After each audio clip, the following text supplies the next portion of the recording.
तुम छुपा ना सकोगी में ओ अंदाज हो, तुम भुला ना सकोगी में ও রাজ हो। এটা আমার কথা না, এটা কি আদিত্য জানি আছে শিল্পী, তার একটা গান। এই গানটার মতোই হয়েছে আওয়ামী লীগের অবস্থা। আওয়ামী লীগের মানুষ যতই ভুলে যেতে চায় কিন্তু বলতে পারে না, আবার জায়গা উঠে। হয় শেখ হাসিনা ওই ভিডিও ভয়েস বার্তা দেয় আমি আইতেছি, না হয় মানে ওই যে রেজিগনেশনের ব্যাপারটা। এখন যে অবস্থা দাঁড়াইছে এই রেজিগনেশন নিয়ে, যে আওয়ামী লীগ শেখ হাসিনা রেজিগনেশন দেওয়া যায় নাই, রিজাইন দেওয়া যায় নাই। তো রিজাইন দেওয়া না গেলে এখানে একটা ফাঁক রয়ে গেছে জাতিসংঘের থেকে, এটা নিয়ে আবার তোলপাড় চলছে। আওয়ামী লীগ যে বিপর্যয়ের মধ্যে ছিল ওই 1975 15ই আগস্ট, সেই বিপর্যয় কিন্তু এখন নাই। এখন একটা সাময়িক বিপর্যয়, সেটা একটু ভয় থাকবে, একটু ভীতি থাকবে, হ্যাঁ, আবার কাইটা উঠবে। ওই যে নানক মাঝে মধ্যে বলে না যে সব ক্ষত পূরণ হয়ে যাবে, আওয়ামী লীগ আবার আসবে। হ্যাঁ, তবে হ্যাঁ, আওয়ামী লীগ যে কাজটা করছে এরা 20 বছরেও এই ঘাসও খাবে না, এটাও সত্য কথা। আওয়ামী লীগ কিন্তু আপনারা জানেন না যে এই যে সমন্বয়কদেরকে টাকা দেওয়ার জন্যে ডিবি হারুন এবং এই ডিআইজি মনির, ওই বিপ্লব, এই ধরনের আরো কয়েকজনকে টাকা দিছিল ওই সমন্বয়কদেরকে দেওয়ার জন্য। কিন্তু এই টাকাটা মানে তারা সমন্বয়কদের দেয় নাই, টাকাটা তারা নিজেরাই খায়া ফেলাইছে, নাহলে কিন্তু আন্দোলন ওখানেই শেষ হয়ে যেত।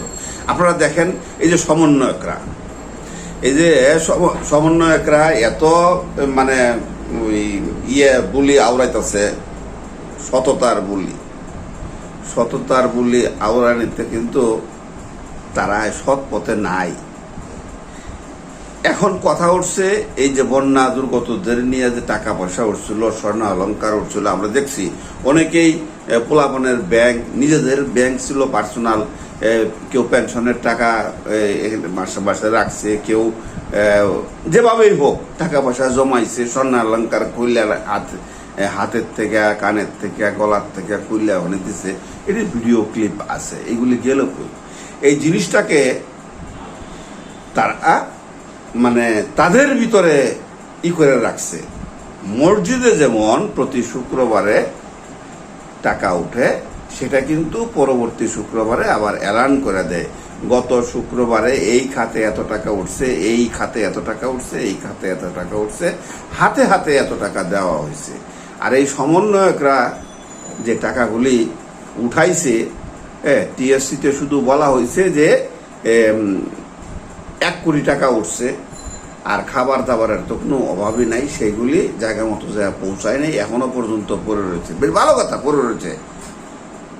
বন্যা পরবর্তীতে যে সময়টা আসছে, এখানেও খাবারের দরকার আছে। এই কয়েক মাস যদি খাবার 1000-এ দেওয়া হয়, তারপরেও শেষ হবে না, পানি কমবে, তারপরে তারা এই হাল চাষ করবে, ঘরবাড়ি ঠিক করবে, রাস্তাঘাট ঠিক করা হবে, অনেক টাকার প্রয়োজন। তা আপনারা সেই টাকাগুলি দেন।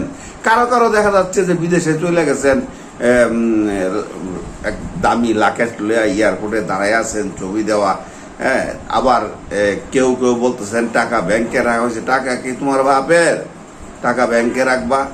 কার টাকা তুমি ব্যাংকে রাখো? কে সেই ব্যক্তিত্ব যে যাকে দায়িত্ব দিচ্ছে জাতি যে তার অ্যাকাউন্টে টাকা রাখবে? কেউ না। এটা এই সমন্বয়করাই নির্ধারণ করতো যে এই টাকাটা কি করা হবে। তখন যারা ছিল এই সমন্বয়কদের সাথে, তারা ডিসিশন নিত ওই বোর্ডে যে টাকাটা কি করা হবে, যৌথ অ্যাকাউন্টে রাখবে না কি করবে। কিন্তু এটা না করে তারা টাকাটাকে খরচ না করে তারা বলতেছে খরচের পরে যে টাকা রয়েছে। কিসের খরচ? টাকা তো সবটা খরচ করার জন্যই এখানে সাধারণ জনগণ দিছে, সবাই তাদেরকে ভালোবাসা দিছে। যেমন আমার মতো যারা আছে, মানে আমি জীবনে টেট্রন প্যান্ট পরি নাই, টেট্রন প্যান্ট শুধু বানাইছিলাম কমপ্লিট সুইটের সাথে পরার জন্যে, আর মাঝে মাঝে অনন্ত জলিল সাহেবের এখানে যখন জব করছিলাম তখন এই অফিসে যাইতাম, তখন ফর্মাল ড্রেস পরে যাইতাম। হ্যাঁ, ওখান থেকে যখন চলে আসলাম তারপরে থেকে আমি আর ফর্মাল ড্রেস খুব কম পরি। এইবারে মানে এই কি বলবো 30-40 কেজি কাপড় ওই হইব, সব ওই যে জিন্স প্যান্ট, জ্যাকেট ট্রকেট সহ, গেঞ্জি, বোর, সালোয়ার কামিজ, মানে চাদর টাদর যা আসলো সামনে একদম ঘর খালি করে সব দিয়ে দিচ্ছি। শুধু 5টা নর্মাল প্যান্ট আছে, খুঁজে পরে পাইলাম যে সেখানে 5টা নর্মাল প্যান্ট, ট্যাপটন প্যান্ট। তো এইরকম আমার মতো তো অনেকেই দিছে, সেইগুলি টিএসসিতে গাদায় গাদায় পড়ে রয়েছে এখনো। যারা ক্ষতিগ্রস্ত তাদের কাছে যায় এখনো পৌঁছায় নাই। এদিক থেকে এই আওয়াজ তুলতেছে, আবার তারা নতুন পার্টি করবে, আবার কেউ কেউ বলতেছে যে তারা নতুন পার্টি করবে। পুরাতন পার্টিগুলি কি সব নষ্ট হয়ে গেছে? সব কি নীতিভ্রষ্ট লোক পুরাতন পার্টিগুলিতে? আচ্ছা, এখন দেশ যে কোন দিকে যাবে এটা এখন আপনারা বলবেন। আমার কথাটা হচ্ছে একদম ক্লিয়ার, কাউকে বাদ দেওয়া যাবে না দেশের থেকে। যেরকম মনে করেন ওই যে উঠান ঝাড়ু দেওয়ার পর, ঘর ঝাড়ু দেওয়ার পর ময়লাগুলি ফালানোর জন্য ভাঙা কোলাটাও নাকি কাজে লাগে, ওটার মধ্যে উঠায় নেওয়া ফালায়। তো দেশের থেকে কাউকে বাদ দেওয়া যাবে না, কোনো দলকেই বাদ দেওয়া যাবে না। হ্যাঁ, তারা তাদের প্রায়শ্চিত্ত করবে। আওয়ামী লীগ গ্রহণযোগ্যতা হারাইছে, সেটা আরো 20 বছর 30 বছর ধরে তারা সেই গ্রহণযোগ্যতা কুড়ায় আনবে। যদি আনতে পারে তারা লাইমলাইটে আবার আসবে, আর না হলে নাই। কারণ তারা যে দেশের উন্নতি করছে এটাও যেমন সত্য, তারা দেশের যে ক্ষতি করছে এটাও তেমন সত্য। হয়তো শেখ হাসিনা সেটা জানতো না, শেখ হাসিনা এখন জানতেছে। সেই দিনটা দেখার জন্য আল্লাহ তাআলা তার এই পতনটা দিচ্ছে। সোজা কথা, ক্লিয়ার। না হলে শেখ হাসিনার মতো এরকম দূরদর্শী একটা নেতা এইভাবে বাংলাদেশ থেকে জানের ভয়ে পলায় যাবে, এটা কেউ কোনোদিন কল্পনাই করে নাই। শেখ হাসিনা তো করেই নাই। কারণটা হচ্ছে যে তার যে দাপট ছিল প্রতিটা ক্ষেত্রে, প্রতিটা সেক্টরে তার লোক ছিল। এই যে এখন দেখেন পুলিশ বাহিনী নিশ্চুপ, বিভিন্ন জায়গায়, বড় বড় জায়গায় যেখানে কেন্দ্রবিন্দু সবকিছু, সেখানে নিশ্চুপ। কেন? সেখানে তার লোক সে বসাইছে 15 বছর ধরে, সব ছাড়াই করে দিচ্ছে, দলীয়করণ করে ফেলাইছে। আর এই যে বাংলাদেশের ছাত্ররা যেটা করছে সেটা এখন বিশ্বের বিভিন্ন দেশে ছড়ায়া পড়ছে, বিশেষ করে আমাদের এশিয়াতে। ইন্ডিয়াও ছড়াইছে, যেমন মণিপুরে দাঙ্গা হাঙ্গামা লাগিয়ে গেছে, ছাত্র জনতা আন্দোলন শুরু হয়ে গেছে। ওই ইয়াতে ছিল, ব্রুনাইয়ে ছিল রাজতন্ত্র, পরিবারতন্ত্র, ব্রুনাইও লাগে গেছে, ইন্দোনেশিয়ায় লাগে গেছে এই পরিবারতন্ত্র রাজতন্ত্র হটাও, থাইল্যান্ডে লেগে গেছে যুদ্ধ, কম্বোডিয়া, ভিয়েতনাম, ফিলিপাইন, সব দেশে লেগে গেছে। এখন এই বাংলাদেশের দেখা দেখি রাজতন্ত্র হটাও, পরিবারতন্ত্র হটাও। তো রাজতন্ত্র হটাও, পরিবারতন্ত্র হটাও, এটা হটানোটা এটা আসলে এই খুব ডিফিকাল্ট ব্যাপার, এটা রক্তের সাথে মিলে গেছে। বঙ্গবন্ধু যখন ইয়ের থেকে আসছে, পাকিস্তান থেকে বিমানে থেকে নামার পরে গাড়িতে উঠিয়াই বলছে ইয়ারে কি এই মানে তাইজউদ্দিন, যে তাইজউদ্দিন আমি কিন্তু প্রধানমন্ত্রী হব। তারপরে ওই যে রেসকোর্স ময়দানে গেল, ভাষণ দিল। এরপরে তো উনি কয়েকদিন খেললেন, হইল একবার প্রধানমন্ত্রী, একবার রাষ্ট্রপতি, একবার প্রধানমন্ত্রী, একবার রাষ্ট্রপতি, একবার প্রধানমন্ত্রী, একবার রাষ্ট্রপতি। তারপরে এই সুযোগটা নিল আবার চামচারা বলতেছে যে প্রধানমন্ত্রীর চেয়ে রাষ্ট্রপতির চেয়ে প্রধানমন্ত্রীর এই বেশি পাওয়ার বেশি, আপনি হন প্রধানমন্ত্রী হন, রাষ্ট্রপতি হয়েন না। এই বঙ্গবন্ধু হইল। এই চামচাদেরকে নিয়েই উনি কিন্তু ওনার মন্ত্রিসভা গঠন করল। সেই মন্ত্রিসভায় যে ছিল এই যে 15ই আগস্টের নায়ক খন্দকার মুস্তাক আহমেদ, সেই মুস্তাক আহমেদও ছিল। এবং এই 71-এর পরে যে নির্বাচনটা হয়েছিল সেই নির্বাচনটা নাকি খুব প্রহসনের নির্বাচন হয়েছিল। তখন তো আমরা ছোট। তো এই মোস্তাক আহমেদকে জিতানোর জন্যে সরকারি হেলিকপ্টার নিয়ে বঙ্গবন্ধু কিন্তু কুমিল্লা গেছে আইছে। তখন মানে 93% ভোট আওয়ামী লীগ পাইছে। এখন বুঝছেন যে ওই আমি কেন বললাম যে সরানো সম্ভব না। দুর্নীতি রক্তে লেগে গেছে, রক্তের রন্ধ্রে রন্ধ্রে ঢুকে গেছে দুর্নীতি, অনিয়ম। আপনাকে যেটাই বলেন, দুর্নীতি বলেন আর অনিয়ম বলেন, শুদ্ধ ভাষায় অনিয়ম আর একটু খারাপ ভাষায় বললে দুর্নীতি। তো বঙ্গবন্ধু কি অনিয়ম করে নাই? রাষ্ট্রীয় সম্পদ সে নির্বাচনের সময় ব্যবহার করতে পারে? হয়তো তখন আবেগে কেউ কোনো কথা বলে নাই। কারণটা হচ্ছে সবাই চুপ করে রয়েছে। বঙ্গবন্ধু এতদিন পরে আইছে, 9 মাস পরে পাকিস্তান থেকে, এই কারণে কেউ বলে নাই। কিন্তু নিয়মের ভিতরে তো পড়ে নাই, তো নিয়ম বহির্ভূত কাজটা হয়েছে, তাই না? আচ্ছা, যাই হোক। তারপর এই যে 1975 যে বঙ্গবন্ধু মল্ল, ডালিমের বউরে থাপা দিছে এই কি ওই যে বঙ্গবন্ধুর ছেলে শেখমণি। তো শেখমণি থাপা দিছে কোত্থেকে? শেখমণি থাপা দেয় নাই তো, এটা মিথ্যা কথা। আর ডালিম এই হত্যাকাণ্ডের সাথে জড়িতও ছিল না, ওখানে সরাসরি জড়িত ছিল মেজর হুদা। কারণ ডালিম ওই যে আপনার আওয়ামী লীগের যে প্রেসিডিয়াম সদস্য ছিল গাজী গোলাম মুস্তফা, তার মেয়ের বিয়ে ছিল নাকি ইয়েতে, তখন ভুলে গেছি গা, ওই অফিসার্স ক্লাবে। সেখানে ওই মেজর ডালিম গেছিল তার বউরে নিয়ে। ওইখানে শেখ মনির যে বন্ধু বান্ধব ছিল, হ্যাঁ, তো তারা নাকি ওই যে নিয়ে একটু টিটকারিমূলক কথাবার্তা বলছিল। তো একটা পর্যায়ে দেখা গেছে যে মেজর ডালিমকে তার বউ সহ ওই গাজীর উঠায় লয়ে গেছে। তখন এই মেজর বজলুল হুদার নেতৃত্বে এই কর্নেল রশিদ সহ যারা ছিল, তারা ওই ওর বাড়ি দেয়া ভাঙচুর শুরু করে দিচ্ছে, ওই গাজীর বাড়ি। সে তো আওয়ামী লীগের নেতারা তখনকার আমল থেকে, বঙ্গবন্ধুর আমল থেকেই তারা খুব দূরদর্শী ছিল, তারা প্রভাবশালী ছিল। আর এদিক দিয়া মেজর ডালিমকে উঠায় নিয়ে চলে গেছে কোথায়? তার বউ সহ বঙ্গবন্ধুর বাড়িতে। তো বঙ্গবন্ধুর বাড়িতে যখন লয়ে গেল, ও শেখ মনি না, শেখ কামাল বলতেছি। তো শেখ কামালের বন্ধুরা ওই যে গাজীর পোলাপান ধরে লয়ে গেছে বঙ্গবন্ধুর বাড়িতে। তখন বঙ্গবন্ধুরে যখন বলছে যে ডালিম যে এই ঘটনাটা হচ্ছে, পোলাপান মানুষ করছে, ভুলে যা। এই যে প্রশ্রয় দেওয়া, এই শেখ হাসিনারও এই প্রশ্রয়টা ওখান থেকে পাইছে, পাইয়া কিন্তু এই যে আজকে এই অধপতনটা হয়েছে। না হলে শেখ হাসিনার সরানো এত সহজ ছিল না। শেখ হাসিনা যদি নিজে মাথাটা খাটাইয়া যদি চলতো, তাহলে শেখ হাসিনারে হটানোর মতো এরকম কেউ ছিল না, কোনো দলই ছিল না, কোনো সমন্বয়ক কাজে লাগতো না। শেখ হাসিনার ভুলের কারণে তাকে ধোঁয়াশার ভিতরে রাখা হয়েছে, অন্ধকারের ভিতরে রাখা হয়েছে।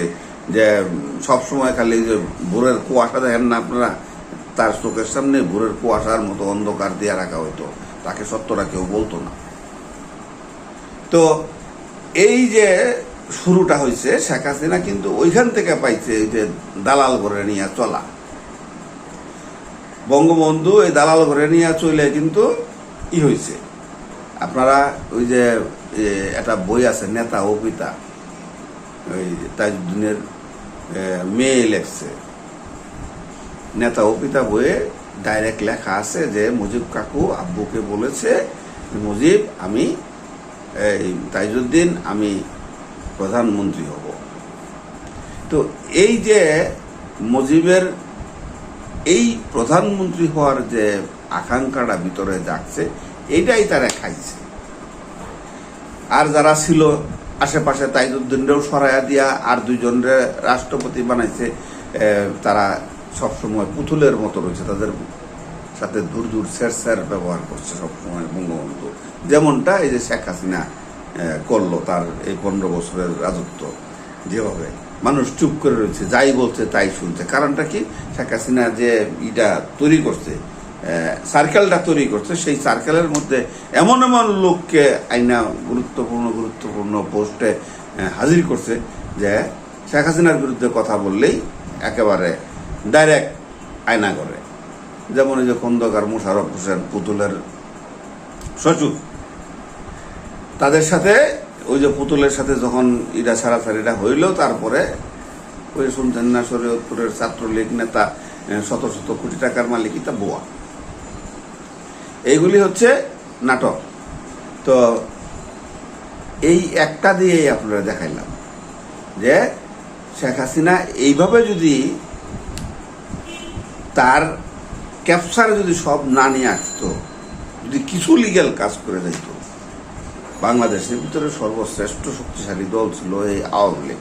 কিন্তু আওয়ামী লীগের যেরকম শক্তি ছিল সেরকম বদনাম ছিল। এই যে বদনামগুলি এখন শেখ হাসিনা শুনতেছে, হয়তো এখন সে শুধরানোর চেষ্টা করতেছে, যার কারণে তার কথাটা বললাম যে আরো 20 বছর শুধরাইতে পারবে না, ঘুরে দাঁড়াইতে পারবে না।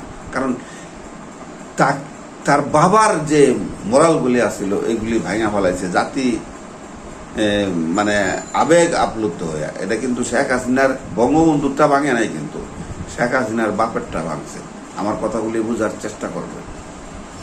তো এখন এই দেখেন, এই যে যারাই যখন আসে ক্ষমতায়, মানে এই যে অন্তর্বর্তীকালীন সরকার আসলো, এই অন্তর্বর্তীকালীন সরকার কাদেরকে দিয়ে আসলো? এই সমন্বয়কদেরকে দিয়া।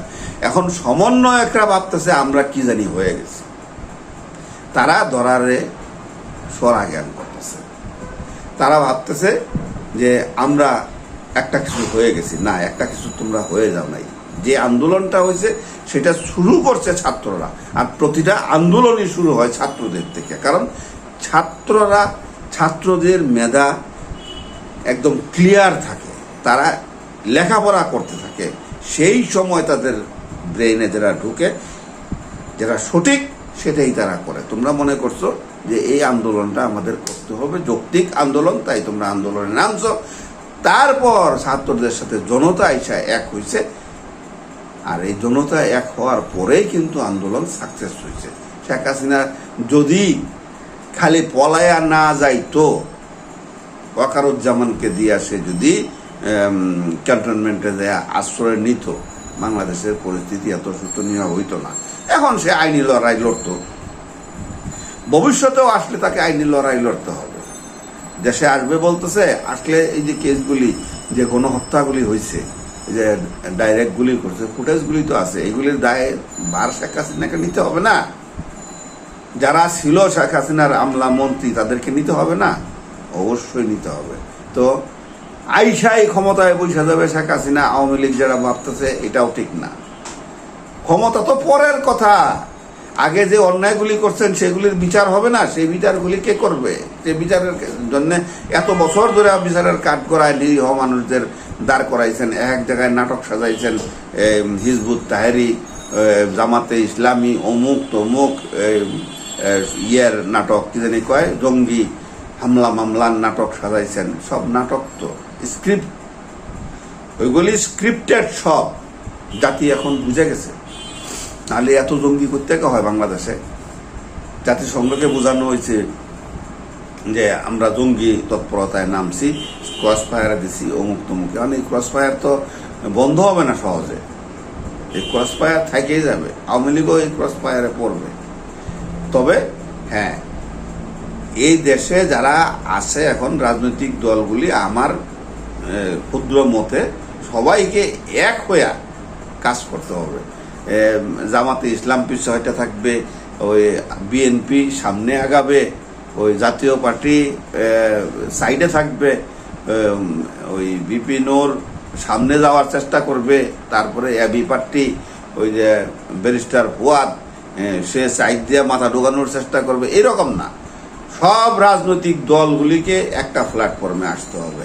আইসা যদি তারা সবাই ঝগড়াঝাটি মারামারি ফাসাদ কইরা একটা সিদ্ধান্তে পৌঁছায়।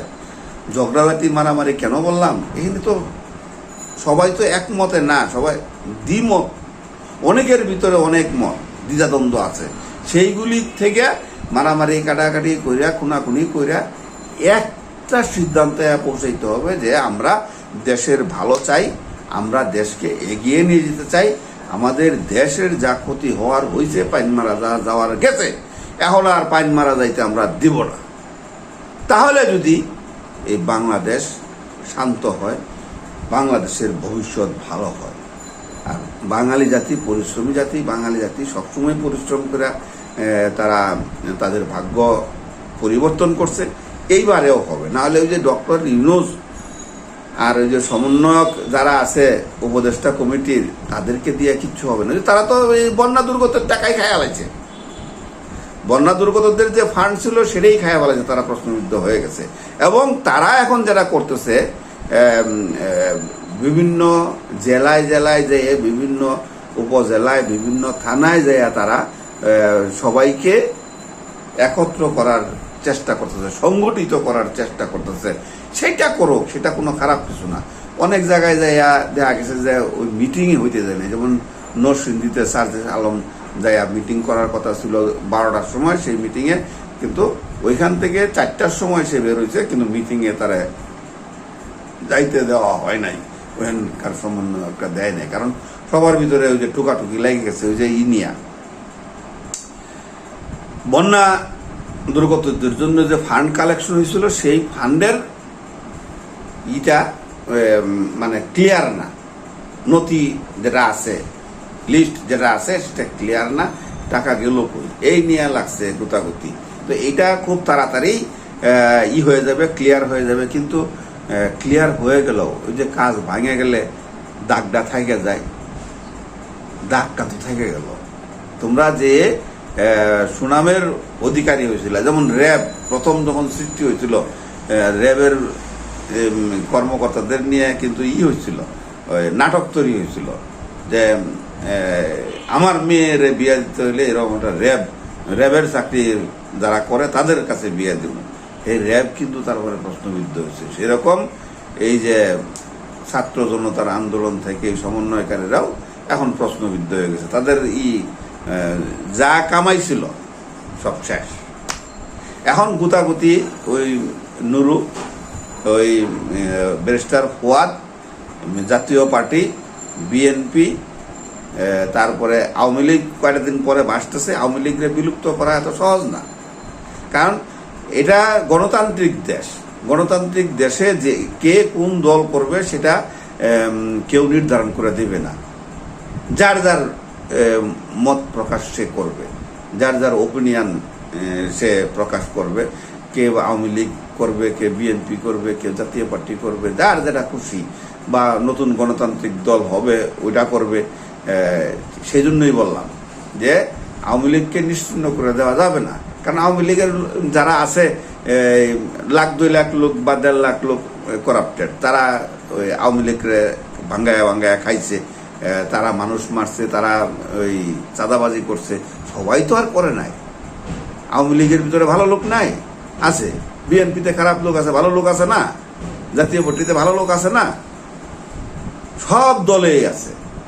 একটা ফ্যামিলির ভিতরে ভালো খারাপ মিলেই তো আছে, হাতের ভিতরে আঙ্গুল 5টা, সবটি কি সমান? সমান না। এইটা নিয়ে কোনো তর্কাতর্কির কিছু নাই। আওয়ামী লীগ থাকবে, আওয়ামী লীগ আছে, আওয়ামী লীগ ছিল। কেউ রে বাংলাদেশ থেকে হটানো যাবে না। বাংলাদেশটা কারো বাবার দাদার একার না, সবার মিলেই। তবে এখানে চামচাগুলি থেকে থাকতে হবে, আপনাকে সাবধান থাকতে হবে। যেমন গোলাম মাওলা রনির আমি একটা শোনাইছিলাম আপনাদেরকে। গোলাম মাওলা রনি মানে সে এই বলতেছে যে আওয়ামী লীগ খারাপ, আবার বলতেছে বিএনপি খারাপ, আবার বলতেছে বিএনপি 100 বছর টিকে গেল, আবার বলতেছে বিএনপি জামাত বাই বন ক্রিমিনাল, আবার বলতেছে যে জামাত একটি আদর্শ ভিত্তিক রাজনৈতিক দল। তো কার কথা বিশ্বাস করবেন? এক একজন এক একভাবে নিজেকে পটু মনে করতেছে। তো এই যে চাটুকারগুলি নিজের পটু মনে করতেছে, এটা সে জানে না। কারণ কাক যখন ওই কোনো কিছু সাবান টাবান এটা সেটা নেওয়া যায়, নিয়ে লুকায়, কিন্তু ওই যে খড়কুটা মধ্যে বা ওই যে গ্রাম দেশে ছনের ঘর আছে, যে খের দিয়া তৈরি বা নাড়া দিয়া তৈরি, ওই সবের ভিতরে নিয়ে চালের মধ্যে লুকায়। তো চোখে খোসা লাগবে, এই জন্যে চোখ বন্ধ করে এরকম ঠোঁট দিয়া গর্ত করে ওর ভিতরে নিয়ে ঢুকায়। তো কাক মনে করে যে আমি যেহেতু দেখি নাই, তাহলে কেউ দেখে নাই। এই রাজনৈতিক দলগুলির অবস্থা হয়েছে এরকম, আর এই চাটুকারদের অবস্থা হয়েছে এরকম। তারা তাদের মানে ইয়ের থেকে ওই মানে স্পেশালিটি দিয়া তারা কথা বলতেছে, যুক্তি। গোলাম মাওলা রনি এমন যুক্তি দেখায়, এমন সুমধুর কথাবার্তা বলে যে তার কথার সাথে কারো কথার কোনো হয় না, তুলনা হয় না। হ্যাঁ, যুক্তি জানে, লেখাপড়া করছে, বেশ যুক্তিসঙ্গত কথাবার্তা বলে, কিন্তু সে ভুলে যায় ওই যে কাকের মতো, যে সে চোখ বুঝে বলতেছে, এরা আর কেউ দেখতেছে না। ওই যে কাক যেরকম চোখ বুঝে লুকাইতেছে, এটা সে দেখে না দেখে আর কেউ দেখে নাই। তো গোলাম মাওলা রনির ব্যাপারটা হচ্ছে এইরকম, এই যে একই সাথে বলতেছে যে বিএনপি এবং জামাত বাই বর্ন ক্রিমিনাল, আবার বলতেছে বিএনপি 100 বছর টিকে গেল। জামাত আসলে একটা আদর্শভিত্তিক রাজনৈতিক দল। তো তার মেমোরিতে নাই সে কি বলতেছে, কিন্তু অন্যরা তো তার মতো পাগল হয়ে যায় নাই। অন্যরা তো ঠিকই বুঝতেছে যে না, গোলাম মাওলা রনি পাগল হয়েছে, তার ছিঁড়ে গেছে, বা গোলাম মাওলা রনি বেশি চামচামি করে ফেলাইতেছে। তার এই স্বভাবটাই হচ্ছে এই চামচামির, এই দল থেকে সেই দল, সেই দল থেকে সেই দল। গ্রামের ভিতরে আছে না কিছু লোক যে পই পই করে ঘুরে বেড়ায়, এই বাড়ি থেকে সেই বাড়ি, সেই বাড়ি থেকে সেই বাড়ি।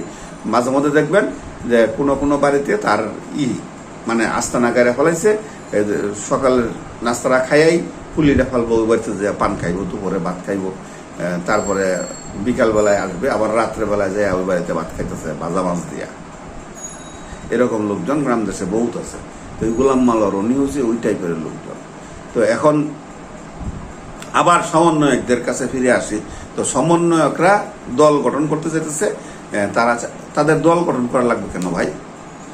তারা সর্বশীর্ষ অবস্থানে আছে ডক্টর ইউনূসকে নিয়ে। তো তারা শীর্ষ অবস্থানটাই থাকবে। তারা সব দলকে ডাকবে, ডাইকা বলবে যে আপনারা এই আপনাদের করণীয় কি কি, কে কিভাবে কি করতে চান, সেইটার উপরে ডিপেন্ড করে তারা ওই ডক্টর ইউনূসকে নিয়ে মিটিং করে, প্রয়োজনে ওই যে আপনার কি বলে অনেক টেলিভিশনে ওই যে নির্বাচনের আগেইটা কিন্তু হইতো, ওই যে জনমত জরিপ হইতো, যে আপনারা কাকে ভোট দিবেন, কাকে চান, এ ধরনের জনমত জরিপ হইতো। প্রয়োজনে এই কাজটা তারা করতো, জনমত জরিপ করতো ডক্টর ইউনূস প্রধান থেকে, আর বাকি যারা আছে এই সমন্বয়করা, উপদেষ্টা কমিটির, তাদের সাথে আরও যারা সারা বাংলাদেশের সমন্বয়ক ছিল তাদেরকে নিয়ে এই অনুষ্ঠানটা করত। করার পরে তারপরে দর্শক বাংলাদেশের জনগণের রায় নিত ওপেন বোর্ডে, যে কোন দলকে তারা চায়। নিশ্চয়ই কেউ এখন চাইবে না শুধু বিএনপি বলবে আমরা ভালো, আওয়ামী লীগ বলবে আমরা ভালো আছি, দুই একজন লোক খারাপ ছিল, এই সেই, এরকম সবাই বলবে।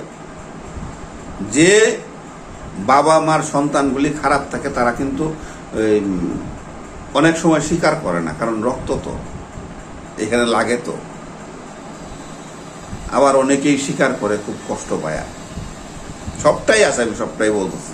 তা এই সবাই যখন এই সবার ওপিনিয়নটা দিত, সেইখান থেকে আমরা ডিসিশন নিতাম যে কি করা যায়, কি করব আমরা, জনগণ কি করবে, কিভাবে আগাবে। তো এইটা না করে তারা নিজেরাই দল গঠন করতেছে, তারা নিজেরাই টাকা পয়সা খায় ফেলাইতেছে। তো বাংলাদেশে কি হবে? বাংলাদেশের